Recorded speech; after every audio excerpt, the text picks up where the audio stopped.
Bonjour et bienvenue à l'Église baptiste centrale de la Rive-Sud. Comme je dis tantôt, il va y avoir beaucoup de similitudes entre l'étude de ce matin de notre école du dimanche sur l'Apocalypse et le message de ce matin. Donc, le dernier message de celui de la semaine passée, c'était un message qui s'intitulait « Moi et ma maison » et j'avais dit que ce message-là était pour nous projeter, donc ceux qui l'ont écouté soit en ligne, soit qui étaient ici, c'était pour nous projeter vers une série. Donc, c'était pas le premier de la série, mais voici maintenant, on rentre dans une série qui s'appelle « L'homme de la maison ». Donc, c'est le premier de 4. Et le titre du message, donc le titre de la série, L'homme de la maison, le titre du message, L'autorité de Dieu. Donc, fait aussi écho au psaume 2 qu'on a lu ce matin. On prend un texte tiré du livre de Hébreux ce matin, qui est dans Hébreux 11.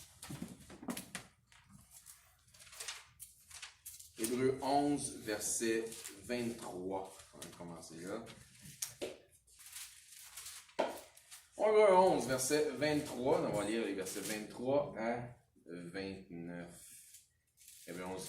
C'est par la foi que Moïse, à sa naissance, fut caché pendant 3 mois par ses parents, parce qu'ils virent que l'enfant était beau et qu'ils ne craignirent pas l'ordre du roi. C'est par la foi que Moïse, devenu grand, refusa d'être appelé fils de la fille de Pharaon, aimant mieux être maltraité avec le peuple de Dieu que d'avoir pour un temps la jouissance du péché. Regardant l'opprobre de Christ comme une richesse plus grande que les trésors de l'Égypte, car il avait les yeux fixés sur la rémunération. C'est par la foi qu'il quitta l'Égypte, sans être effrayé de la colère du roi, car il se montra ferme, comme voyant celui qui est invisible. C'est par la foi qu'il fit la Pâque et l'aspersion du sang, afin que l'exterminateur ne touchât pas au premier-né des Israélites. C'est par la foi qu'ils traversèrent la mer Rouge comme un lieu sec, tandis que les Égyptiens, qui en firent la tentative, furent engloutis. Madame Michael, on va mettre prière, s'il vous plaît. Seigneur Tout-Puissant, nous te rendons grâce une fois de plus prière au nom de ton divin Fils Jésus-Christ. Amen. Amen. Donc, les yeux fixés sur le phare, comme Michael dit dans sa prière, mais dans le message, dans la lecture qu'on a vue, ça parlait de Moïse qui regardait comme à celui qui était invisible. Donc, un même principe. Merci, Michael. Donc, dans le texte qu'on vient de voir, on voit que les véritables parents de Moïse, selon la chair, ont pris une décision mature par la foi. Parce que je dis ça parce qu'il a été élevé par la fille de Pharaon.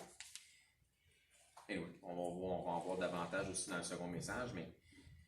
Donc, la décision mature, spirituellement mature de ses parents, c'était quoi? Le cacher. De désobéir à l'ordre du roi. La décision spirituellement mature des parents de Moïse, c'était de désobéir à l'ordre du roi. Parfois, d'être mature en Christ peut nous demander d'agir contre ou à l'encontre des autorités. Je répète, parfois, d'être mature en Christ peut nous demander d'agir à l'encontre des autorités. Ça semble contre-intuitif d'entendre ça, puisque dans d'autres parties des Écritures, ça nous dit d'être soumis aux autorités, n'est-ce pas? Oui. Parfait. Il y a des contextes à ça. Mais dans la maturité du chrétien, selon un saint discernement spirituel, si saint discernement spirituel il y a comme on le voit dans notre texte et dans plusieurs autres textes dans les Écritures, il y a une limite à mettre les autorités au-dessus de Dieu.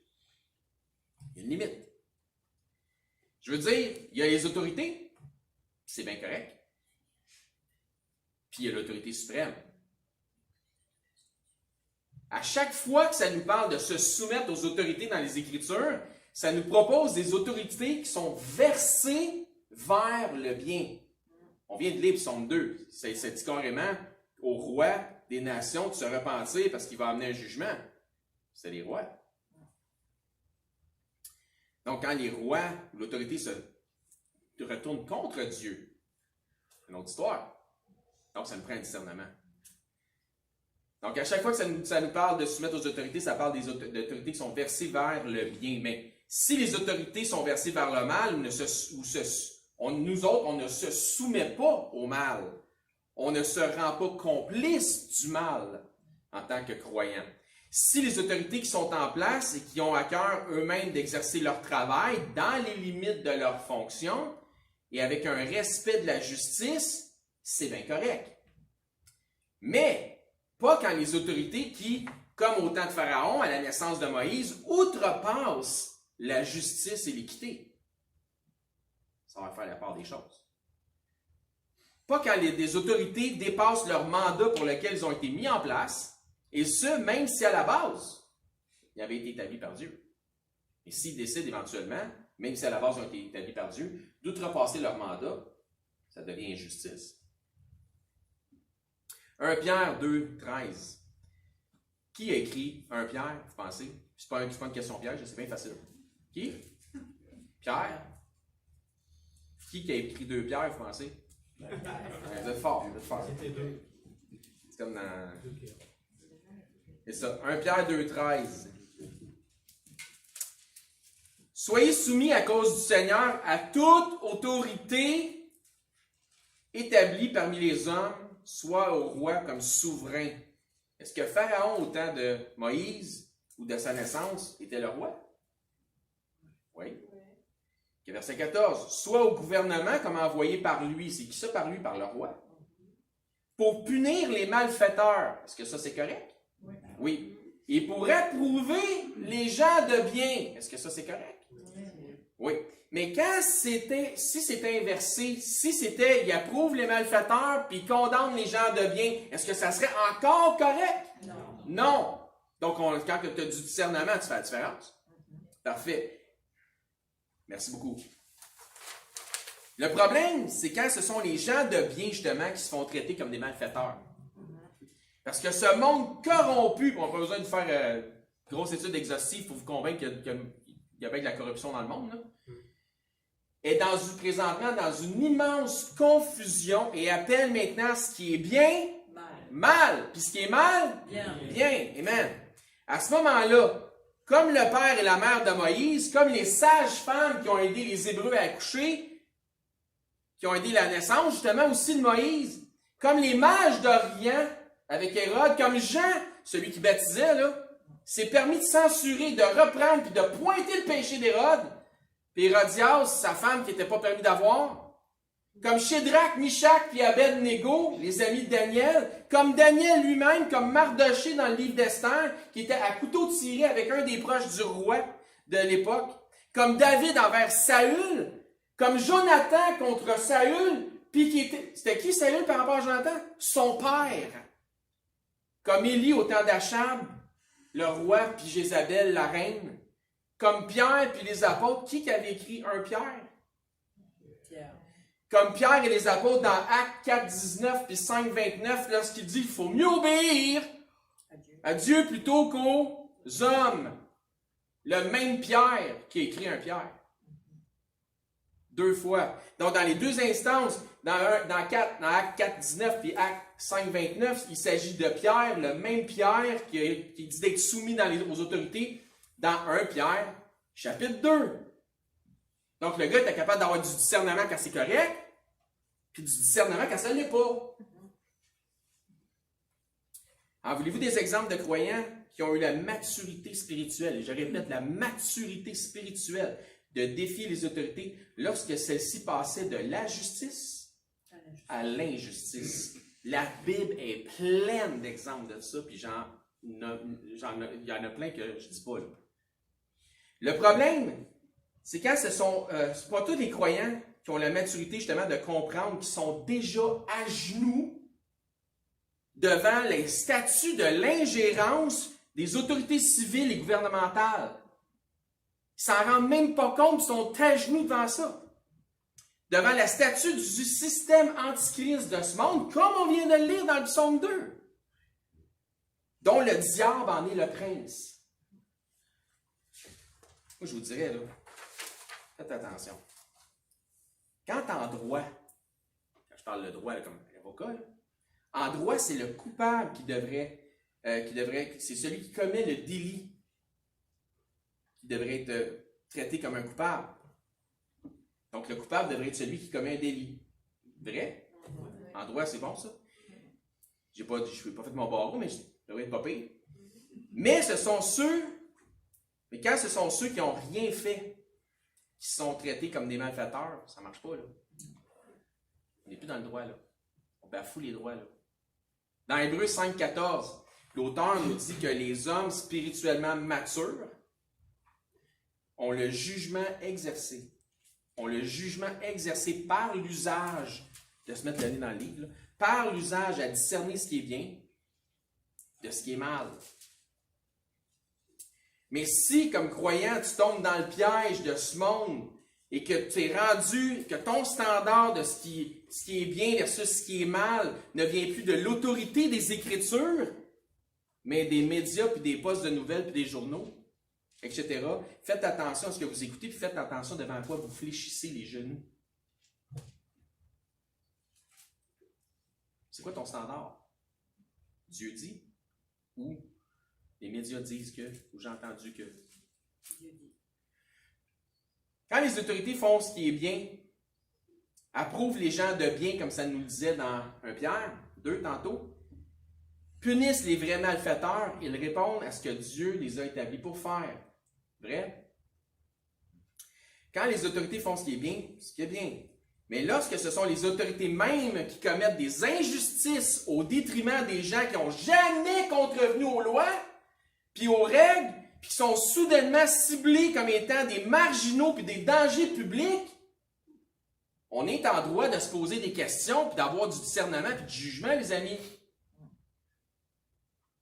Si, je dis bien si, nous avons une saine maturité spirituelle par le discernement, si celui-ci est exercé par l'usage de se mettre réellement le nez dans ce livre, qui est la Sainte Bible, pour savoir qu'est-ce que Dieu dit dans certaines situations, selon ce que Dieu pense, et non selon ce que Pharaon dit, ou ce qu'une Jézabel dit, ou selon ce que le système de propagande médiatique essaie de nous inculquer,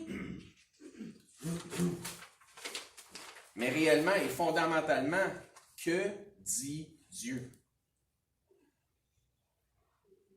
Mais voici ce que Dieu dit.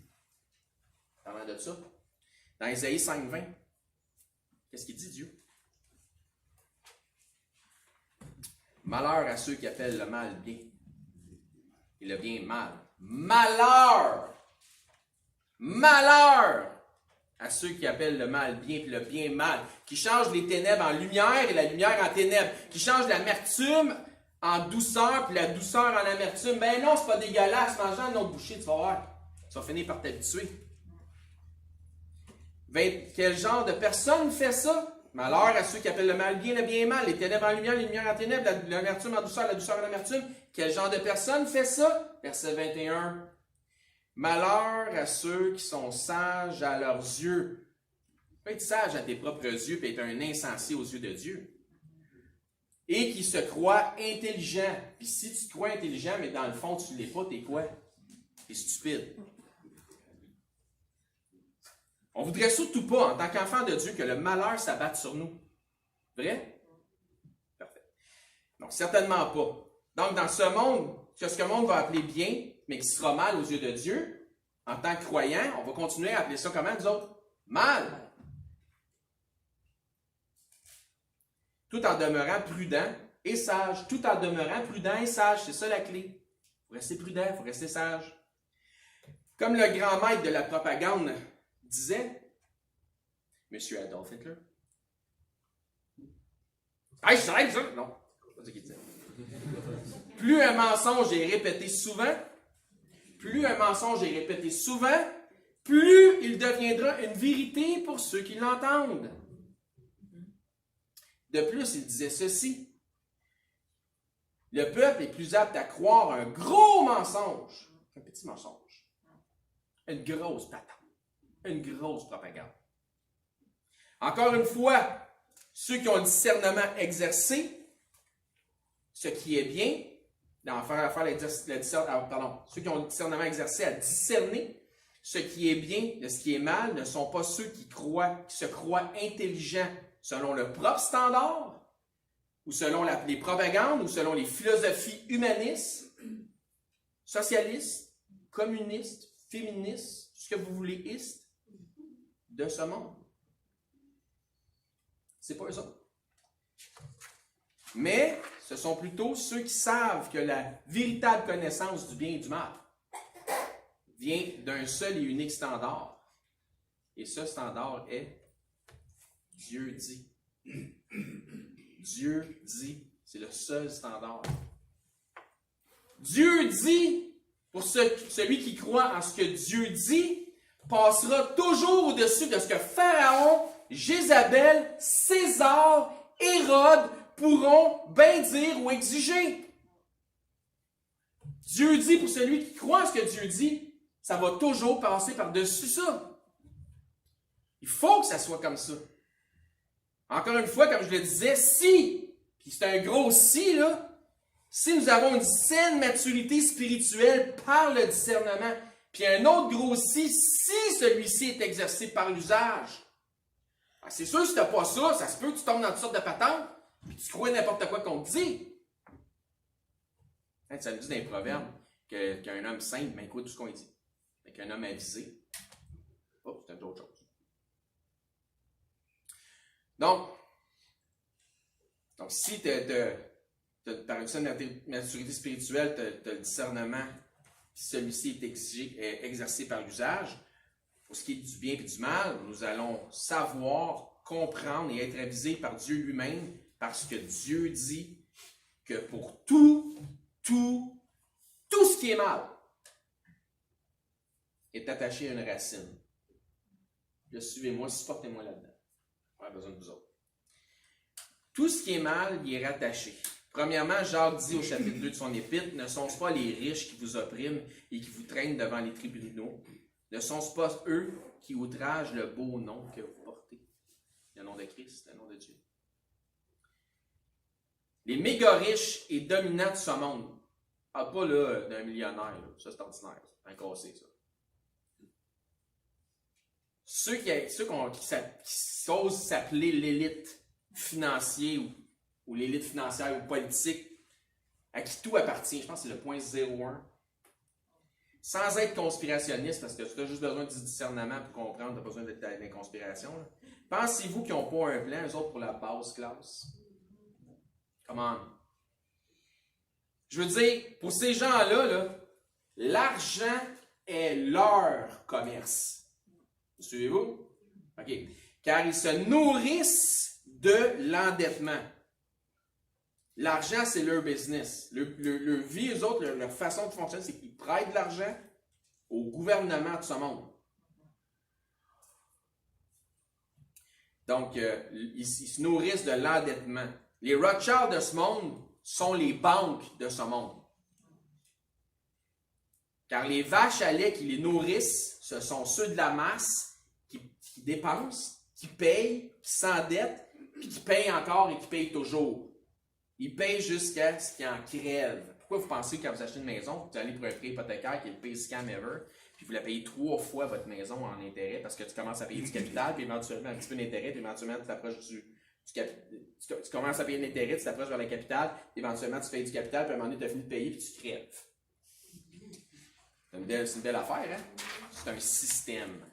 On est les vaches à lait qui nourrissent ce système-là. Donc, il y a un plan. Quand c'est un troupeau, tu as un plan pour ton troupeau.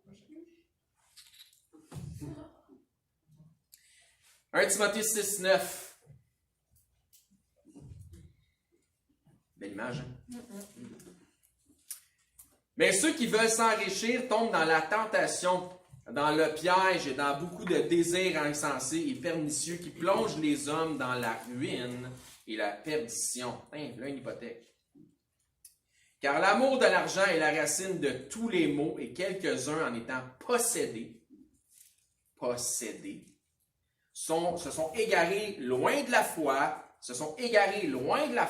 et se sont jetés eux-mêmes dans bien des tourments. Donc, pour toi, homme de Dieu, non, c'est bon aussi pour les hommes de la maison, les hommes qui ont confessé Christ. Pour toi, homme de Dieu, fuis ces choses et recherche la justice, la piété, la foi, la charité, la patience et la douceur. Nous sommes menés et dirigés par des posséder, qui ne servent pas nos intérêts ou l'intérêt du peuple, mais qui servent premièrement leur propre agenda, qui servent leur ego et leur vente. Les projets de loi, exemple, sur le retrait de la primauté parentale. Pensez-vous que c'est dans nos intérêts? Non? Ah ben, ce qui était doux est en train de devenir amer. C'était bon hier, c'est plus bon demain. C'était bien, c'est rendu mal. C'était lumière, c'est rendu ténèbres. Eh bien, tout ça a changé. Demain. Dans notre intérêt, comment? Le bien devenu mal. Le mal devenu bien. Tes enfants sont plus tes enfants, mais ce sont ceux de l'État. Non, mais c'est-tu complètement surréaliste? Il est où mon Canada? Il est où mon Québec? Bon sang de la vie, qu'est-ce qui se passe? N'oubliez pas que l'amour de l'argent est la racine de tous les maux. Donc, l'amour de l'argent est lié à des phénomènes comme celui-là, qu'on subit pour des gens qu'on a mis en poste, mais pas pour ces raisons-là. Les gens qui nous dirigent, pour plusieurs d'entre eux, certainement les plus influents, sont possédés par l'amour de l'argent. Possédés comme étant possédés d'un esprit un peu. Ils servent Mammon, qui est le système de ce monde. Nous sommes de la foi, nous autres, mais eux se sont égarés, comme ça nous dit tantôt dans le texte, loin de la foi. Il ne faudrait quand même pas aller les rejoindre. Le désir d'avoir une ultra-suffisance, autosuffisance financière pousse les hommes à chercher le pouvoir, parce que les deux vont ensemble. Le pouvoir de quoi? Le pouvoir de dire, c'est moi qui est boss, je n'ai pas besoin de Dieu. Puis qui est Dieu pour me dire quoi faire? Une autosuffisance. L'amour de l'argent, c'est la racine de tous les maux. L'argent, c'est pas un problème. C'est l'amour de l'argent. Qu'est-ce qu'il faut que tu aimes par-dessus tout? Dieu. Je suis mon propre Dieu. L'amour de l'argent, loin de la foi. Je suis mon propre Dieu. Le même piège qu'au jardin d'Éden. Vos yeux s'ouvriront. Vous serez comme des dieux.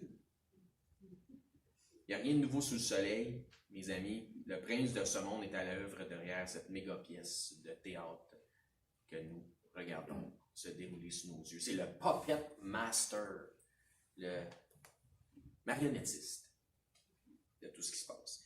Proverbe 29, 2.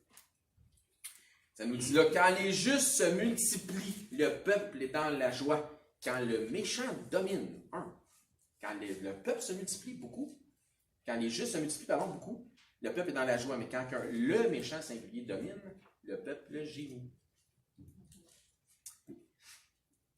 Proverbe 29, 4. Pas loin de là. Un roi affermit le pays par la justice, mais celui qui reçoit un présent le ruine. Il y a celui qui reçoit un présent, un pot de vin. Il y a une corruption immense au Canada, principalement au Québec. Tu sais, la province où on s'écrit sur nos plaques, je me souviens. Souvenez-vous des scandales des enveloppes brunes? Ouais. Ah, vous n'avez pas oublié? Bon, je me souviens, c'est bon. Pensez-vous que ça a changé? Peut-être que la couleur des enveloppes a changé, là, mais la corruption demeure. On est devenu jaune ou on devenait en bitcoin, je ne sais pas comment c'est sûr que c'est virtuel. C'est ça.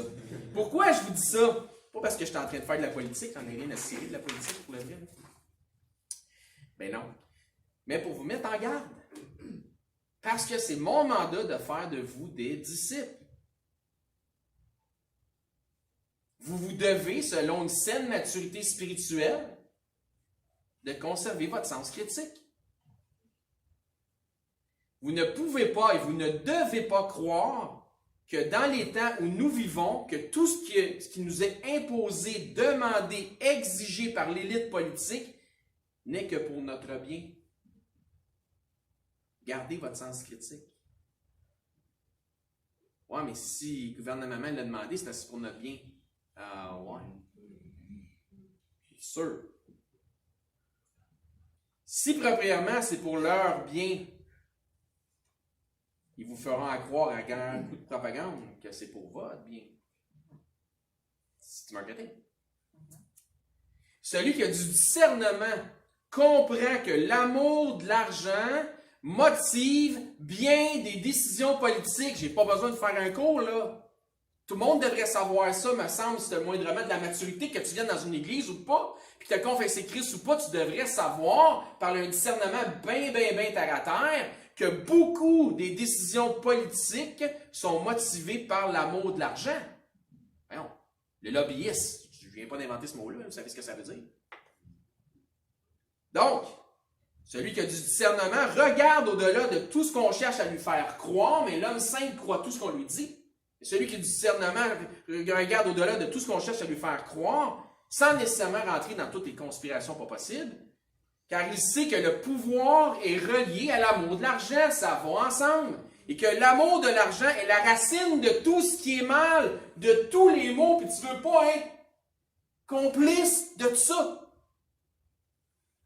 Pourquoi? Parce que l'homme spirituel, la personne spirituelle, il y a le jugement exercé par l'usage à discerner ce qui est bien et ce qui est mal, puis il n'embarque pas dans cette game-là. Et la sagesse des proverbes nous enseigne que l'homme prudent, celui qui est mature, est capable de prévoir ce qui est mal et de se mettre à l'abri. Comment? Parce qu'il a exercé son jugement, il a donc du discernement à faire la différence dans ce qui est bien et ce qui est mal. Il a gardé son sens critique et personne ne peut le convaincre que le mal est bien et que le bien est mal. C'était bien hier, puis c'est mal demain, c'était mal hier, c'est bien aujourd'hui. Voyons donc. Ce qui était correct est encore correct, puis ce qui n'était pas correct, c'est encore pas correct. Car l'homme spirituel, celui qui a du discernement, il est de la foi. Puis notre foi est reliée à la parole de Dieu, donc à ce que Dieu dit. Maintenant, ce message n'est pas pour vous influencer à une rébellion contre les autorités en place. Sinon, là, ça serait moi et ça serait vous autres qui ne seraient pas corrects.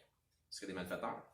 Mais plutôt avoir un discernement à ne pas croire et gober tous les narratifs politico-médiatiques que vous entendez. Vous n'avez pas besoin de ça. Il y a un ancien lutteur et politicien qui avait une véritable émission d'enquête qui était extraordinaire. Le nom de l'homme, c'est Jesse Ventura. Ce qui faisait en sorte que son émission était aussi bonne et que ses enquêtes avaient autant de succès à découvrir les fameux poteaux roses, c'est qu'il appliquait un principe biblique dans ses enquêtes, basé sur l'amour de l'argent et la racine de tous les maux.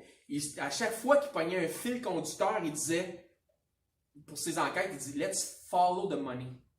On va suivre où l'argent mène, qui a investi dans quoi, qui gouverne ci, puis ça, puis ça. On a un frère en Christ qui a fait la même chose à un moment donné, puis on a trouvé des affaires assez particulières au niveau des politiciens, puis des compagnies pharmaceutiques, puis tout relié, puis sous-président de ci, puis ça. Finalement, tu te dis, c'est mon premier ministre, ça. Wow, c'est particulier. Puis je pensais que c'était un montage. Non, ça a été une vraie recherche faite par quelqu'un, un frère en Christ. Puis il montrait les résultats. C'est épeurant. Mais c'est ça qui est ça. On est capable d'avoir du discernement pour passer à d'autres choses. Donc, c'est vraiment plaisant. Parce que, par son principe biblique, follow the money. Parce qu'il disait que la racine de l'argent, l'amour de l'argent, c'est la racine de tous les maux. Donc, let's follow the money. Il disait, putain, on va suivre l'argent. La réalité de ce qui couvre bien des intentions pernicieuses se trouve souvent au bout de l'argent. Au bout. Tu trouves qui? Les acteurs de ça, puis le kit. Donc, ce que j'appréciais de ce type, c'est qu'il était extrêmement intègre dans ses enquêtes. Il était vraiment intègre. Il prenait jamais parti. Il a parfois dû se faire violence parce qu'il partait avec une opinion. Puis dans son enquête, son opinion changeait complètement quand il découvrait les vérités cachées. Même qu'il a été obligé de dénoncer de ses amis politiciens ou des amis avec lesquels il avait quand même des affinités, qui se retrouvaient dans les mêmes banquets, etc., dans le filon de l'argent, parce qu'il a découvert que c'était des corrompus, mais il ne savait pas, jusqu'à temps qu'il remonte la source. Le gars était extrêmement intègre. Donc, le titre de ce message, c'est l'autorité de Dieu, puis qui est le premier de la série qui s'intitule L'homme de la maison. Donc, on va avoir 3 autres messages là-dessus. Donc, en ouverture, nous avons vu Hébreux 11, 23 à 29, mais jusqu'à date, je pense que mon message a juste été inspiré par le verset 23. Donc, il disait, c'est par la foi que Moïse, à sa naissance, fut caché pendant 3 mois par ses parents, parce qu'ils virent que l'enfant était beau. Ils ne craignirent point l'ordre du roi. Ses parents, son père, leader de famille, homme de la maison, et sa mère ont choisi par le discernement spirituel de ne pas écouter le narratif médiatique qui prônait les bienfaits pour le pays d'Égypte. Et ont choisi de ne pas croire à l'ordre du roi, nous pourrions dire le décret ou la loi, ou etc. Par la foi, ils ont choisi Dieu dit, ils ont mis leur propre vie en danger pour obéir à Dieu plutôt qu'à l'injustice gouvernementale du moment. J'espère que nous n'aurons jamais à nous rendre jusque-là, mais si c'était le cas, serions-nous prêts à obéir à Dieu plutôt qu'aux hommes?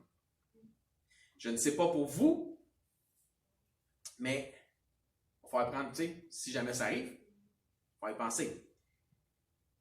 Donc, je ne sais pas si vous avez déjà fait un lien entre le fait que Moïse a été sauvé par du décret royal lorsqu'il était bébé, qui était mâle puis devait être exterminé à la naissance. Mais que 80 années plus tard, c'est la mort des premiers-nés d'Égypte qui les a fait sortir. Fou, hein? Le châtiment des Égyptiens contre le peuple de Dieu est retombé sur eux autres. Malheur à ceux qui appellent le bien mal et le mal bien. Change la lumière en ténèbres. Le doigt en amère, la mer en doux, etc. 40 ans après, Moïse s'est sauvé. À l'âge de 40 ans, Moïse s'est sauvé d'Égypte parce qu'il y avait tué un Égyptien qui accablait par cruauté un de ses frères parmi les Hébreux. Mais 80 ans, donc un autre 40 ans plus tard, celui qui, bébé, avait été sauvé des eaux, et Moïse veut dire sorti des eaux, sauvé des eaux. Donc, celui qui était bébé et qui a été sauvé des eaux 40 ans plus tard, ou 80 ans total, par la bienveillance de Dieu, par l'entremise de la fille de Pharaon, il avait été sauvé des eaux. Mais c'est lui qui a englouti par la puissance de Dieu l'armée de Pharaon dans les eaux. Qui probablement que ceux qui couraient après, c'était des bébés dans le temps que Moïse était bébé. Puis qu'eux autres avaient particulier. OK. Donc, c'est une merveilleuse histoire que Dieu nous raconte dans le livre de l'Exode. Malheur à ceux qui manquent de discernement, qui appellent le bien mal, le mal bien, qui change la douceur, la mer et la mer en douceur. Encore une fois, il faut être soumis aux autorités pour ce qui est de la justice, mais tout en faisant la différence entre ce qui est divinement bien et de ce qui est mal. Ne pas s'agenouiller devant la tyrannie politique, mais s'agenouiller devant Dieu et Dieu seul. Voici ce que nous devons, par la foi, continuer à faire dans 1 Timothée 2, verset 1. Ça dit, j'exhorte donc, avant toute chose, à faire des prières, des supplications et des requêtes. Je pense qu'il means business, là. Prières, supplications, requêtes, comment, tu sais. Des actions de grâce pour tous les hommes. Ça inclut tout ça, tous les hommes. Pour les rois, pour ceux qui sont élevés en dignité, donc premier ministre, peu importe, afin que nous menions une vie paisible et tranquille, en toute piété et honnêteté, afin qu'on ne soit pas obligé de dire qu'il faut mieux plaire à Dieu que de plaire aux hommes. Et cela est bon et agréable devant Dieu, notre Sauveur, qui veut que tous les hommes soient sauvés et parviennent à la connaissance de la vérité, car il y a un seul Dieu, parce qu'il y a un seul Dieu et aussi un seul médiateur entre Dieu et les hommes, Jésus-Christ, homme. C'est qui le big boss? C'est notre Seigneur Jésus-Christ. C'est lui le big boss. Conclusion du message d'aujourd'hui. Avons-nous ou avez-vous fléchi les genoux devant la statue du système de ce monde? Si oui, relevez-vous debout. Avez-vous le jugement exercé à discerner le bien du mal par les standards bibliques? Ou si votre standard, c'est les médias disent que? Tu auras beau l'entendre à TVA, puis tout de suite après à Radio-Canada, puis 98.5, puis dans le Journal de Montréal, ça n'en fait pas plus une vérité à suivre. C'est juste du brainwash, finalement. Êtes-vous branché justement sur le poste des nouvelles plutôt qu'être branché sur la bonne nouvelle? Si Si jamais le moment vient de devoir plaire à Dieu plutôt qu'aux hommes, de devoir agir contre un décret venant des autorités parce qu'ils cherchent à imposer ce qui est mal, c'était bon hier, c'est mal aujourd'hui. Allez-vous avoir la maturité de continuer à faire ce qui est juste, quitte à aller dans la fosse au lion? L'homme de la maison, messieurs, père de famille, en vertu de ce message, quel genre d'exemple êtes-vous pour les vôtres? Puis si jamais, même ceux qui nous regardent, si jamais vous n'avez jamais fait la connaissance justement du Big Boss de Jésus-Christ, ben, on aimerait, nous, à l'Église baptiste centrale de la Rive-Sud, on aimerait ça de vous le présenter. Puis venez nous voir ici, venez nous voir, venez nous parler. Puis on va jaser ensemble, puis on va vous le présenter, le Big Boss. Parce que le Big Boss, il y a une place pour vous. Si vous n'avez jamais confessé Christ comme étant votre Seigneur et votre Sauveur, donc votre Big Boss, notre Big Boss à tous. Je vais demander encore Dominique, j'abuse de toi aujourd'hui. Fais un mot de prière, ça peut fermer ça, s'il te plaît.